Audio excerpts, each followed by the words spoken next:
ओम नमः शिवाय। दोस्तों, स्वागत है आपका अपने चैनल मदर अर्थ योगिक यात्रा पे। गीता अध्याय के शुरू करने से पहले एक छोटा सा ध्यान। गुरु ब्रह्मा गुरु विष्णु गुरुदेव महेश्वर, गुरु साक्षात पर ब्रह्म तस्मै श्री गुरुवे नमः।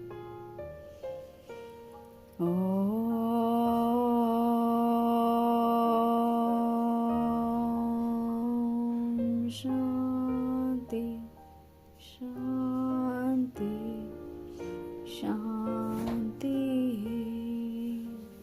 हरि ओम तत्सत। आइए शुरू करते हैं। तो कृष्ण कहते हैं, समझा रहे हैं अर्जुन को, कर्म क्या है और अकर्म क्या है। इस प्रकार का निर्णय करने में बुद्धिमान मनुष्य भी मोहित हो जाते हैं। इसलिए वह कर्म तत्व मैं तुझे भली भांति समझा कर कहूंगा, जिसे जानकर तू अशुभ से अर्थात कर्म बंधन से मुक्त हो जाएगा। अब यहाँ पे समझा रहे हैं कृष्ण की बहुत सारे जितने भी बुद्धिमान से बुद्धिमान मनुष्य अपने आप को जो सबसे ज्यादा बुद्धिमान और अपने आप को कंप्लीट समझते हैं, वैसे मनुष्य भी भ्रमित हो जाते हैं, मोहित हो जाते हैं। वो भी भली प्रकार समझ नहीं पाते कर्म क्या है और अकर्म क्या है।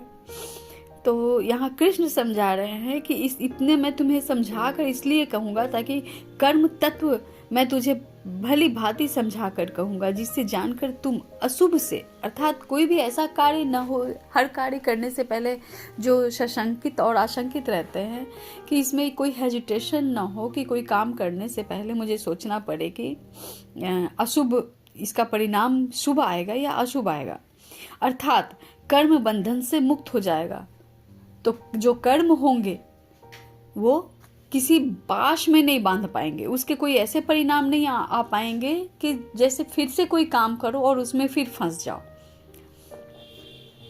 आगे कहते हैं, कर्म का स्वरूप भी जानना चाहिए और अकर्म का स्वरूप भी जानना चाहिए तथा विकर्म का स्वरूप भी जानना चाहिए, क्योंकि कर्म की गति गहन है।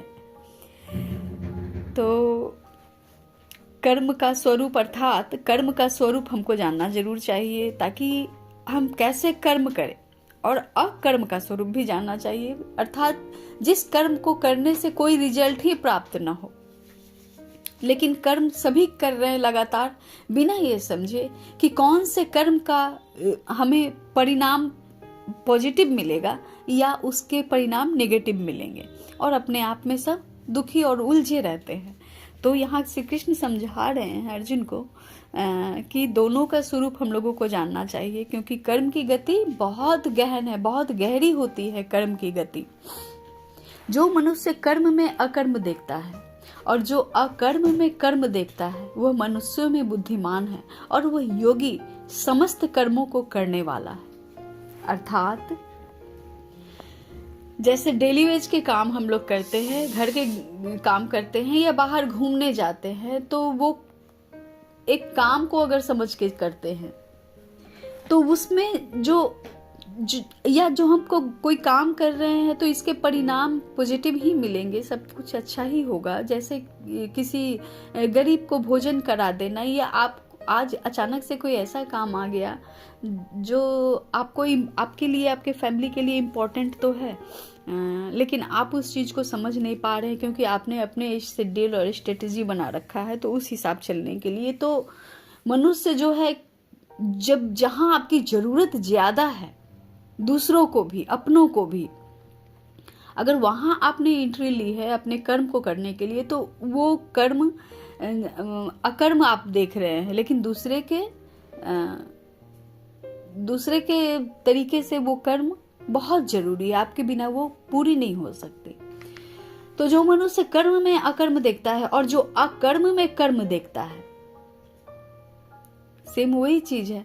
वह मनुष्य में बुद्धिमान है और वह योगी समस्त कर्मों को करने वाला है। आपकी इंपॉर्टेंस जहाँ है वहाँ आप उस चीज को अगर कर रहे हैं, अगर दूसरा काम अगर सेकेंडरी हो सकता है, अगर ये जरूरी है, तो इस कर्म में अगर आप देख रहे हैं कि ये जरूरी है, मेरे बिना हो नहीं सकता है, या ये काम को मुझसे हुए बिना हो नहीं सकता है, तो वो बुद्धिमान जो है योगी समस्त कर्मों को करने वाला है, अर्थात सब कुछ आप कर सकते हैं।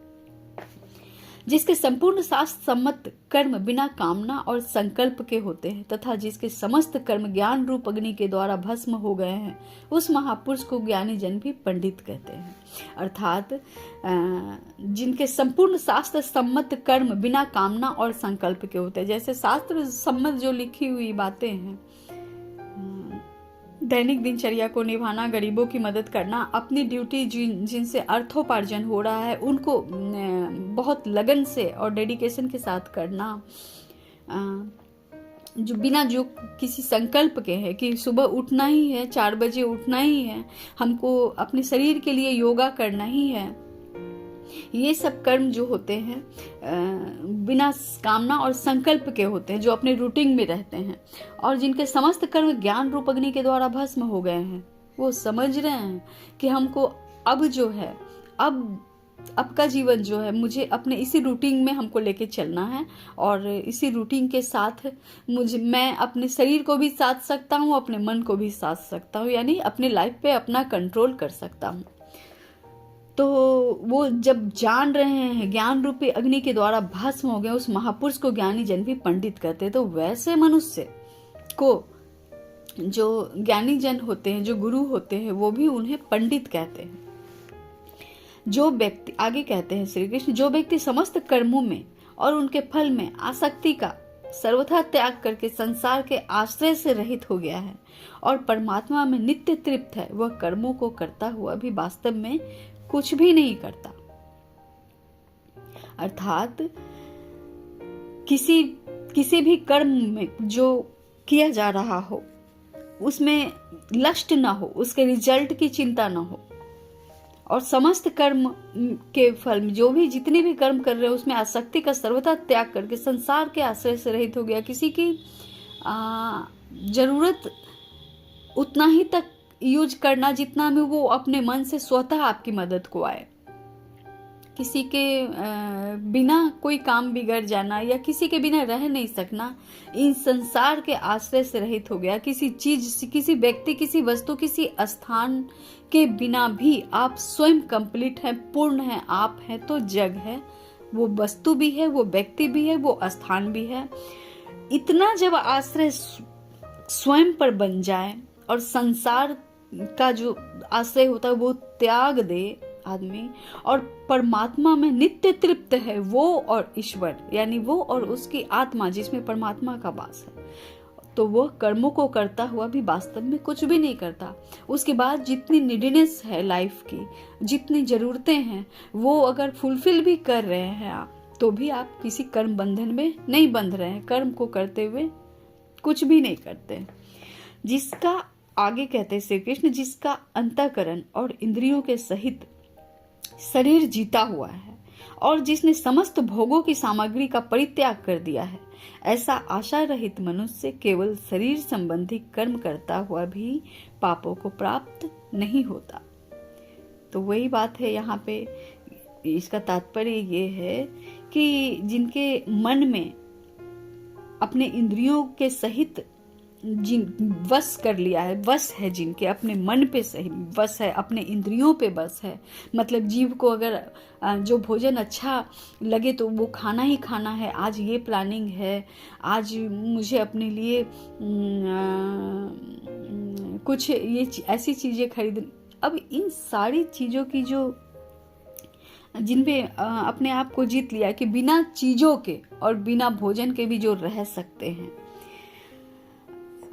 जिनका अंतःकरण और इंद्रियों के सहित शरीर जीता हुआ है, मन और अपने इंद्रियों पे जिनका कंट्रोल हो गया है, और जिसने समस्त भोगों की सामग्री का परित्याग कर दिया, जिनके बिना मनुष्य, एक साधारण मनुष्य जो कल्पना करता कि इसके बिना तो हम रह ही नहीं सकते, इसके बिना कैसे रह सकते हैं, कपड़ा, भोजन, वस्त्र, आवास के बिना रह नहीं सकते हैं, जिन्हें समस्त भोगों की सामग्री का परित्याग कर दिया गया। इट मीन्स ये नहीं कि आप खाना पीना भोजन कपड़ा को त्याग करके और रह रहे हैं। इसका ये मतलब है कि आपके पास जो है इस वक्त जो है उससे आप संतुष्ट हैं और आपको लालसा नहीं है कि बाहर से ये चीज़ होगी तभी मेरा काम होगा या मैं अच्छा लगूंगा या मैं कंप्लीट होऊंगा। इस तरह के भोगों का जिसने समस्त परित्याग कर दिया हो, ऐसा आशा रहित, ऐसा सोच से जो रहित होते हैं मनुष्य, केवल शरीर संबंधी कर्म करता हुआ भी पापों को प्राप्त नहीं होता। अब जितना शरीर की जरूरतें हैं, जितना बॉडी को जरूरत है सरवाइव करने के लिए, क्योंकि शरीर हमारा ही शरीर ही मंदिर है और शरीर को हम लोग स्वच्छ रखते हैं, भोजन देते हैं, आवास रहना जरूरी है। तो इन चीज़ों को जितनी ज़रूरत है उतनी प्राप्त अगर है और कर्म कर रहे हैं हम और कर्म से प्राप्त हो रही है तो वो पाप को भी प्राप्त नहीं होते हैं। आगे कहते हैं, जो बिना इच्छा के अपने आप प्राप्त हुए पदार्थ में सदा संतुष्ट रहता है, जिसमें ईर्ष्या का सदा अभाव हो गया हो, जो हर्ष, शोक आदि द्वंद्वों से सर्वदा छूट गया है, ऐसा सिद्धि और असिद्धि में समान रहने वाला कर्मयोगी कर्म करता हुआ भी उनसे नहीं बंधता। तात्पर्य यह है कि जो प्राप्त हो गया बिना इच्छा के अपने आप स्वतः प्राप्त हो गया, जिसमें संतुष्ट रहे, जिसमें ईर्ष्या का सदा अभाव, जो किसी से जेलसी की भावना समाप्त हो गई हो, जो हर्ष शोक, जो अत्यंत खुश हो जाए किसी चीज पे और जो दुखी हो जाए तुरंत, आदि द्वंद्वों से सर्वदा छूट गया हो, इन सबों से जो परे हो गया हो, ऐसी सिद्धि और असिद्धि में समान रहने वाला कर्मयोगी कर्म करता हुआ भी उनसे नहीं बंधता। आगे कहते हैं श्री कृष्ण, जिसकी आसक्ति सर्वदा नष्ट हो गई है, जो देहाभिमान और ममता से रहित हो गया है, जिसका चित्त निरंतर परमात्मा के ज्ञान में स्थित रहता है, ऐसे केवल यज्ञ संपादन के लिए कर्म करने वाले मनुष्य के संपूर्ण कर्म भली भांति विलीन हो जाते हैं। तात्पर्य ये कि जिनका लस्ट एकदम हमेशा के लिए खत्म हो गया हो और जिनका देहाभिमान भी ना हो कि मुझे बुरा लग गया, मेरे हृदय को बुरा लग गया या मेरे हृदय को बहुत आह्लादित हो गए, खुश हो गए, तो ये सब ममता से जो रहित हो गया हो, जिनका स्वयं पे नियंत्रण है, कठोरता है, तो लस्ट नहीं है, ममता नहीं है, स्वयं से भी हाथ कट गया, पैर जल गया, हृदय दुख गया, अब ये सब से भी जो रहित हो गए हों, जिनका चित्त निरंतर परमात्मा के ज्ञान में स्थित रहता है। अर्थात परमात्मा कैसे होते हैं, उनका केवल उनका बुद्धि होती है उनके पास। बुद्धि मतलब वो चैतन्य होते हैं, चेतना के साथ काम करते हैं, अवेयरनेस के साथ काम करते हैं। तो जब आप में अवेयरनेस है, हम सब में जब अवेयरनेस है, तो ऐसे ज्ञान केवल अवेयरनेस में स्थित है, ऐसे यज्ञ संपादन के लिए कर्म करने वाले मनुष्य के संपूर्ण कर्म भली भांति विलीन हो जाते हैं। तो ऐसा अगर सोचकर कार्य करते हैं, ऐसे जीवन को इस प्रकार जीते हैं, तो जितने भी पुराने कर्म हैं और जो आप कर रहे हैं वो भली भांति विलीन हो जाते हैं, तात्पर्य खत्म हो जाते हैं। आगे कहते हैं श्री कृष्ण, जिससे यज्ञ में अर्पण अर्थात स्त्रुवा आदि भी ब्रह्म है और हवन किए योग्य जाने योग्य द्रव्य भी ब्रह्म है, तथा ब्रह्म रूप कर्ता के द्वारा ब्रह्म रूप अग्नि में आहुति देना रूपी क्रिया भी ब्रह्म है। उस ब्रह्म कर्म में स्थित रहने वाले योगी द्वारा प्राप्त किए जाने योग्य फल भी ब्रह्म ही है। अर्थात जिस यज्ञ में जो जीवन के जो यज्ञ आपने समझ रखा है, जो यज्ञ हम लोग कर रहे हैं, जो मानव जाति जो भी यज्ञ कर रहे हैं समझ कर, जो अवेयरनेस में हमेशा रहते हैं, उनके लिए ये बातें हैं कि जिस यज्ञ में अर्पण अर्थात स्तुत्वा आदि भी ब्रह्म है। आप जितना भी बर्दाश्त कर रहे हैं या अपमान सह रहे हैं और जो आंसू आपके निकल रहे हैं किसी को क्षमा कर देने के लिए या अपने ईश्वर को याद करके जो आंसू भी बह रहे वो भी ब्रह्म ही है, यहाँ ये कहने का मतलब है। अब आप दो तरह के हवन आदि होते हैं। तो दो तरह के हवन में एक होते हैं कि हम लोग बाहरी सामान से करते हैं, बहुत सारी चीज़ हल्दी जुटाकर, अग्नि, बहुत सारे चीज़ होते हैं, पुष्प फल फूल सारे चीज़ होते हैं, और घी शक्कर और दूध। तो ये बाहरी जो हम लोग आवाहन यज्ञ करते हैं उससे वातावरण स्पंदित होता है, शुद्ध होता है। और दूसरा यज्ञ जो जिसकी कृष्ण बात यहाँ कर रहे हैं, वो यज्ञ जो है सो अपने अंतर आत्मा के यज्ञ के बारे में बात कर रहे हैं। जो मनुष्य जो ज्ञानी जन है, जो अवेयरनेस में हमेशा चैतन्य है, वो उस जो चैतन्य महापुरुष होते हैं वो यज्ञ अपने आप के अंदर ही करते हैं, वो स्वयं ही यज्ञ करते हैं, जिसकी चर्चा यहाँ पर श्री कृष्ण भगवान ने की है कि श्रुत्वा आदि भी ब्रह्म। आप जो सुनते हैं, जो कान से सुनते हैं, आँख से देखते हैं, या जो हमारे इंद्रियों द्वारा जो महसूस होता है, वो आदि भी ब्रह्म है। और हवन किए जाने योग्य द्रव्य भी ब्रह्म है। जो हम द्रव्य को अगर दान देते हैं, या किसी भी बहुत जरूरी किसी संबंधी को देना, या किसी अपनों की मदद करना, या किसी बहुत गरीबों की मदद करना, वो भी द्रव्य भी ब्रह्म ही है। वो भी आप ब्रह्म को ही याद कर रहे, वो स्वयं ब्रह्म है। तथा ब्रह्म रूप कर्ता के द्वारा ब्रह्म रूप अग्नि में आहुति देना रूपी क्रिया भी ब्रह्म है। तथा मतलब जो ब्रह्म रूप जो ऐसे कार्य कर रहे हैं जो ब्रह्म तुल्य है, तो उनके द्वारा ब्रह्म की अग्नि में आहुति देना क्रिया भी ब्रह्म ही। और वैसे ज्ञानी जन जब हवन करते हैं, जब पूजन पाठ करवाते हैं, यानी ज्ञानी जो हवन करवाएं, पाठ करवाएं, वो भी ब्रह्म ही है। वो क्रिया भी स्वयं ब्रह्म है, ईश्वर है। उस ब्रह्म कर्म में स्थित रहने वाली योगी द्वारा प्राप्त किए जाने योग्य फल भी ब्रह्म ही है। तो ऐसे ज्ञानी जन जरूरी नहीं है कि वो कास्ट वाइज ब्राह्मण हो, पंडित हो, जिन्हें अपने अंतरात्मा का ज्ञान हो गया हो, जो योगी की भांति अपना जीवन जीते हो, चाहे वो परिवार में हो, चाहे वो वैराग्य में हो। बहुत सारे ऐसे ज्ञानी जन भी हैं जो परिवार में रहकर भी वैराग्य को प्राप्त है, और वो ब्रह्म कार्य में ही अपने आप को लिप्त किए रखे हैं। तो वैसे योगी के द्वारा भी अगर पूजा पाठ करवाई जाए तो वो उसका फल भी ब्रह्म ही होता है। वो स्वयं ईश्वरत्व वाले उसके जो प्राप्त होते हैं फल, वो भी स्वयं ईश्वर ही होते हैं। दूसरे योगी जन देवताओं के पूजन स्वरूप यज्ञ का ही भली भांति अनुष्ठान किया करते हैं, और अन्य योगी जन पर ब्रह्म परमात्मा रूप अग्नि में अभेद दर्शन रूप यज्ञ के द्वारा ही आत्म रूप यज्ञ का हवन किया करते हैं। अब यहाँ पर इन्होंने क्लियर कर दिया है कि दूसरे जो योगी जन होते हैं वो देवताओं के पूजन रूप यज्ञ का ही भली भांति अनुष्ठान किया करते हैं। जो देवता होते हैं वो पूजन करते हैं, तो उनके वो यज्ञ का ही वो भली भांति उनका अनुष्ठान किया करते हैं, क्योंकि वो पूजन के सारे तरीकों को जानते हैं और देवताओं के पूजन करते हैं। और जो दूसरे प्रकार के योगी हैं, अन्य योगी जन पर ब्रह्म परमात्मा रूप अग्नि में अभेद दर्शन रूप यज्ञ के द्वारा ही आत्म रूप यज्ञ का हवन किया करते हैं।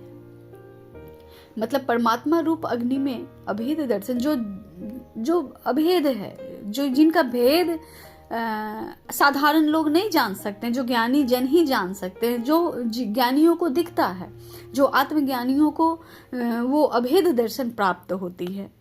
जो नहीं देख सकते साधारण आंखें, वो आत्मज्ञानी तुरंत समझ जाते हैं, वो देख पाते हैं, और वैसे यज्ञ के द्वारा ही आत्म रूप यज्ञ का हवन किया करते हैं।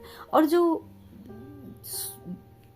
स्वयं भी जो आत्मज्ञानी हैं वो आत्म रूप यज्ञ का ही हवन किया करते हैं। जैसे हवन अभी कुछ देर पहले 2 प्रकार के हवन जो मैंने बतलाया, तो ये ज्ञानी जन जो होते हैं वो अपने आत्म रूप यज्ञ में ही हवन किया करते हैं। मतलब अभेद दर्शन के द्वारा जो चीजें साधारण लोगों को नहीं दिख रही है, नहीं समझ में आ रही है, उनको समझाया जा रहा है, बतलाया जा रहा है, चाहे वो कितने भी ज्ञानी भी क्यों ना समझाए। जो उनको नहीं समझ में आ रहा है वो ज्ञानी जन अभेद दर्शन के द्वारा देख सकते हैं, अपने थर्ड आई के द्वारा देख सकते हैं। तो जब वो समझाएं बतलाएं तो बहुत सारे लोग हैं जो उन बातों को इग्नोर करके चले जाते हैं, नहीं समझते हैं। किंतु इसलिए कहा गया है, ईश्वर कहते हैं, ईश्वर की वाणी है कि आप सभी जगह आप नहीं बतला सकते, ज्ञानी जन सभी जगह अपने ज्ञान को नहीं बतला सकते, क्योंकि लोग विश्वास नहीं करेंगे, क्योंकि ये लोग माया में लिप्त है, माया में फंसे हुए, माया ने आच्छादित कर दिया है इनके बुद्धि को, इनके शरीर को, इनके माइंड को ट्रैप में फंसे हुए हैं। इसलिए ज्ञानी जन द्वारा कही बातें भी साधारण जन द्वारा बहुत साधारण तरीके से इग्नोर हो जाती है। और आगे कहते हैं श्री कृष्ण, अन्य योगी जन स्रोत आदि समस्त इंद्रियों को संयम रूप अग्नि में हवन किया करते हैं, और दूसरे योगी लोग शब्दादि समस्त विषयों को इंद्रिय रूप अग्नि में हवन किया करते हैं। अब यहाँ जो श्री कृष्ण बतला रहे हैं, जितने भी योग की चर्चा मैंने की है आपसे, वो सारी अंतरात्मा के योग है। योग जिस योग को हम लोग जानते हैं जो योगा है, वो योगा क्या है? अपने बॉडी को उस लायक तैयार करना कि योग के लिए तैयार हो सके। ये उस कनेक्शन की श्री कृष्ण बात करते हैं, क्योंकि श्री कृष्ण योगेश्वर हैं, वो योगी हैं, तो वो आत्म योग की ही बात करते हैं। योग के सही अर्थ को गीता ने समझाया है, यानी श्री कृष्ण ने समझाया है कि योग का सही अर्थ क्या है? आत्मा से परमात्मा का कनेक्शन। तो ये उस कनेक्शन की यहाँ पे श्री कृष्ण ज्ञान दे रहे हैं। योगी जन एक मिनट, सॉरी, दूसरे योगी जन इंद्रियों की समस्त क्रियाओं और प्राणों की समस्त क्रियाओं को ज्ञान से प्रकाशित आत्म संयम योग रूप अग्नि में हवन किया करते हैं। मतलब जितने भी इंद्रियों की जो समस्त अपने इंद्रियों को जो रोक कर अपने जिनका हमेशा इस संसार के सभी कर्मों से जिनका मन जो है सो वो समझ चुका है कि मेरा सही कर्म क्या है, और वैसे संपूर्ण क्रियाओं को और प्राणों को समस्त क्रियाओं को ज्ञान के प्रकाशित आत्म संयम वो समझ चुके हैं, तो वो जो उनके हृदय में जो ज्ञान प्रकाशित हुआ है, उस ज्ञान के द्वारा जो आत्म संयम जिनको अपने इंद्रियों पे कंट्रोल हो गया है, वो उस योग रूप अग्नि में हवन किया करते हैं। वो हमेशा उस रूप अग्नि में हवन किया करते हैं। तात्पर्य ये है कि कर्म अकर्म और विकर्म को यहाँ समझाया जा रहा है। तो कैसे कर्म करने चाहिए? अपने इंद्रियों पे कंट्रोल करने चाहिए, अपने इंद्रियों को और अपने मन को, अपने बुद्धि को, अपने शरीर को। योग में 7 शरीर कहे गए हैं, उन सारे शरीर की जो प्योरिफिकेशन होती है वो योग, ध्यान, मेडिटेशन, कार्मिक हीलिंग, इन सबों के द्वारा होती है, जो आप किसी संस्था से जुड़कर कर सकते हैं, और या गीता को अच्छे से समझकर पढ़कर अपने आप में भी स्थित होकर अपने रूटीन को उसको एक लय पे चलाकर अपने आप में कठोर बनकर भी कर सकते हैं। तो तब जाकर आत्मा से ज्ञान को प्रकाशित होती है, और तभी ये ज्ञान समझ में आता है कि इंद्रिय जो है, जिनको इंद्र कहा जाता है, हमारे बॉडी में जो होती हैं 72,000 नाड़ियाँ, और वो सारी नाड़ियाँ, नस नाड़ियाँ जो है वो इंद्र के कैप्चर में होती हैं।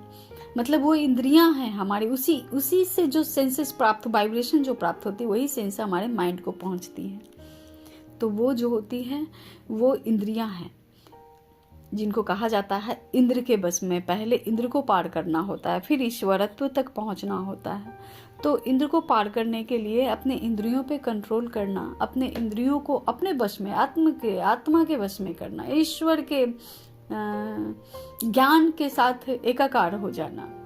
तो कुछ अपने साथ योगा, ध्यान, किए बिना और हमेशा सत्य संग मतलब अपने आप में भी है तो मौन रह के अपने अंतर द्वंद को के साथ बात करते रहना और सत्य संग का सहारा लेना। तो उस तब योग रूप अग्नि जो होती है उनमें वो हमेशा योगीजन जो है हवन किया करते हैं। तो ये अंतर आत्मा की योग की बात उन्होंने कही है। और आगे कहते हैं श्री कृष्ण, कई पुरुष द्रव्य संबंधी यज्ञ करने वाले हैं, कितने ही तपस्या रूप यज्ञ करने वाले हैं तथा दूसरे कितने ही योग रूप यज्ञ करने वाले हैं, कितने ही अहिंसादि तीक्ष्ण व्रतों से युक्त यत्नशील मनुष्य स्वाध्याय रूप ज्ञान यज्ञ करने वाले हैं। अब यहाँ पे इन्होंने ये योग के प्रकार को समझाया है कि कितने पुरुष द्रव्य से यानी जो पैसे से भी खरीदा जा सकता है या पैसा पंडित को देकर जो यज्ञ हवन होता है वो यज्ञ करवाते ही रहते हैं, बहुत दान देते रहते हैं, वो भी एक प्रकार का यज्ञ है। कितने ही तपस्या रूप यज्ञ करने वाले हैं, मतलब तपस्या रूप की 40 दिनों का मैंने व्रत लिया है या कोई कठोर व्रत की साधना का संकल्प ले लिया हो और वो कर रहे हो, ये भी एक प्रकार का व्रत है। दूसरे कितने ही योग रूप यज्ञ करने वाले हैं, मतलब योग के द्वारा अपने आप को साधना, खान पान पे कंट्रोल करना, अपने इंद्रियों को समझना उस पे अपना कंट्रोल कर लेना, और कितने ही अहिंसादि तीक्ष्ण व्रतों से युक्त यत्नशील मनुष्य स्वाध्याय रूप ज्ञान यज्ञ करने वाले हैं। और कितने ही अहिंसादि मतलब किसी को अपने वचन से, कर्म से, बोली से हर्ट न करना, चोट न पहुंचाना, इन सारी तीक्ष्ण व्रतों से भी युक्त यत्नशील जो हम लगातार कंटिन्यू अपने आप को जो मांझते रहने के प्रयत्न में हैं, जो अपने आप पे वर्क करना जानते हैं, जो प्रयत्नशील हैं, यत्नशील हैं, वैसे मनुष्य स्वाध्याय रूप ज्ञान यज्ञ करने वाले हैं। तो वैसे मनुष्य जो होते हैं स्वाध्याय, स्व का अध्ययन करने वाले, स्व का अध्ययन गीता भी है, शिव योग भी है, बहुत सारे ऐसे स्पिरिचुअल बुक्स हैं, गुरु की वाणी है, वैसे भी स्वाध्याय ज्ञान यज्ञ करने वाले हैं। तो बहुत सारे जो यज्ञ करने वाले जो इस प्रकार का भी यज्ञ ही कर रहे हैं वो। अन्य कितने ही योगी जन अपान वायु में प्राण वायु का हवन करते हैं और वैसे ही अन्य योगी जन प्राण वायु में अपान वायु को हवन करते हैं। अर्थात ऐसे कितने योगी जन हैं जो अपान वायु में प्राण वायु का हवन करते हैं। इट मीन्स जो श्वास बाहरी लिया जाता है उस अपान वायु जो हम लोग लेते हैं, जो श्वास अपान वायु में प्राण वायु का हवन करते हैं। जो श्वास लेते हैं, श्वासों के द्वारा जितने भी बात आती हैं, विकार आती हैं, वो अपने प्राण वायु में हवन किया करते हैं। वो अपने प्राण में उसको अपने सेंसेस के साथ ग्रहण करने के बाद अपने आप से बहा देते हैं।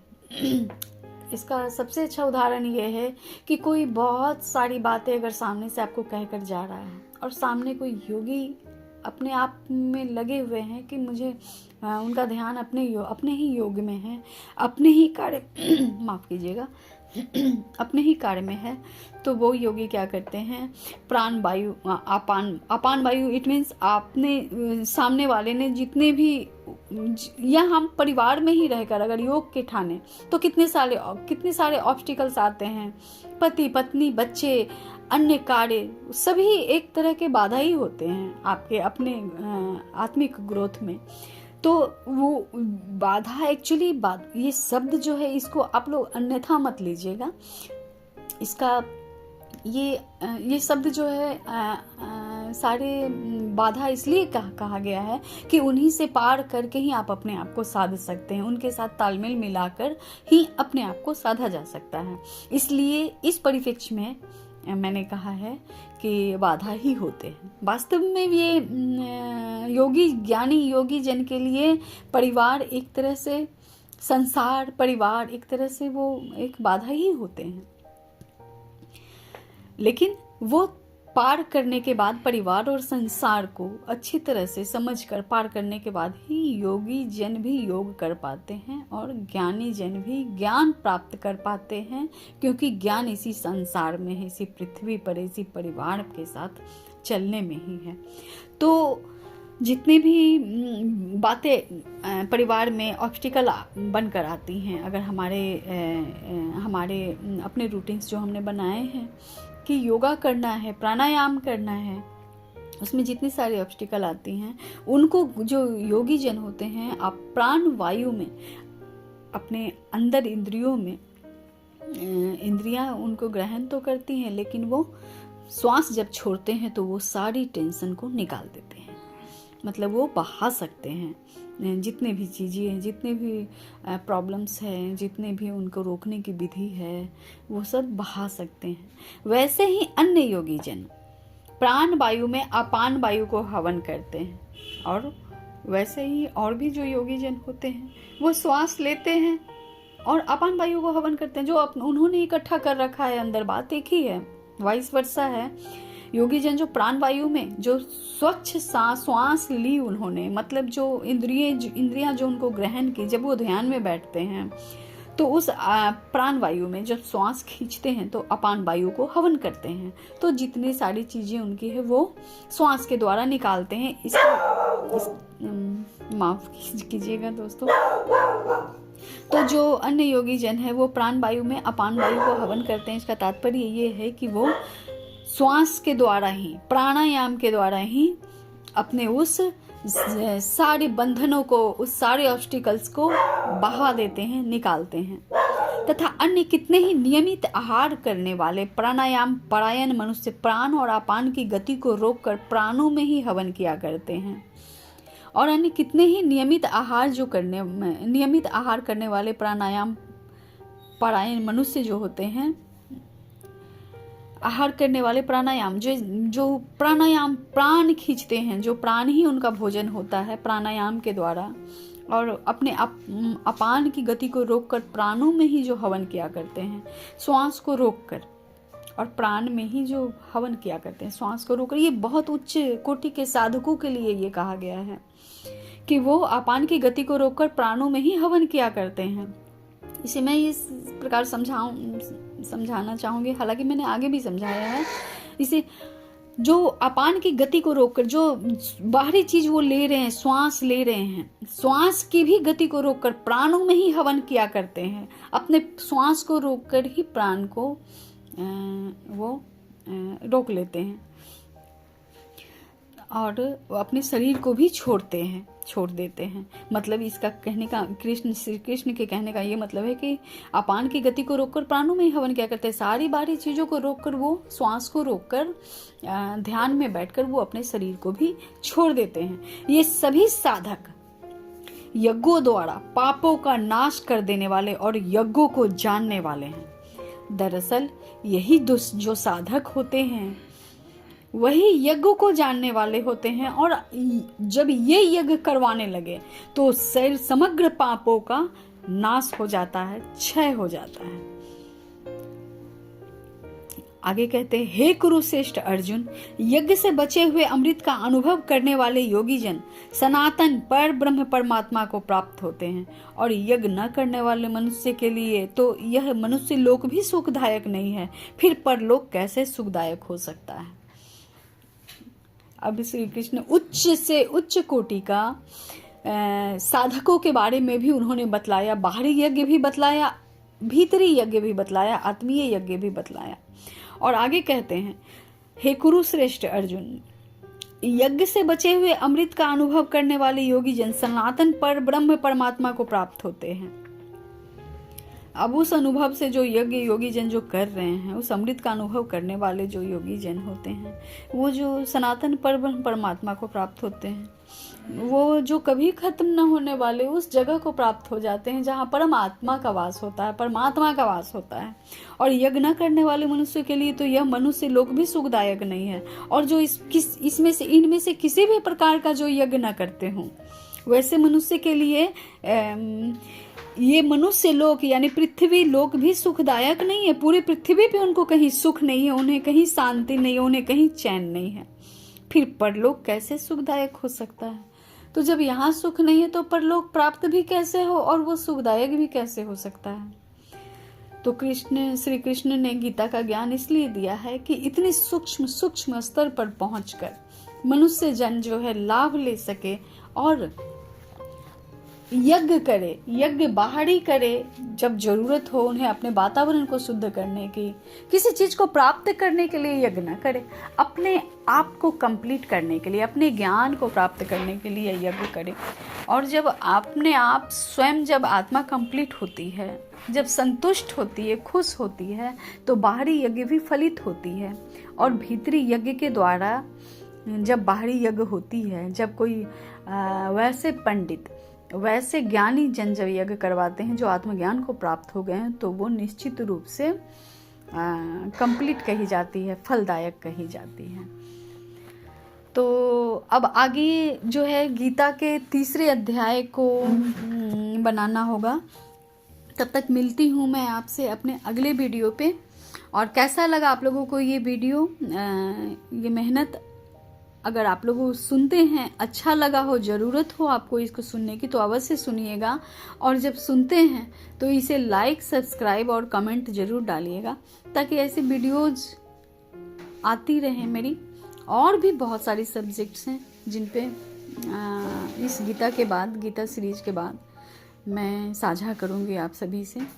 मिलते हैं आपसे अपने अगले वीडियो पे। तब तक के लिए परमात्मा की सदैव कृपा आप पर बनी रहे, आप सभी पे बनी रहे। ओम नमः शिवाय।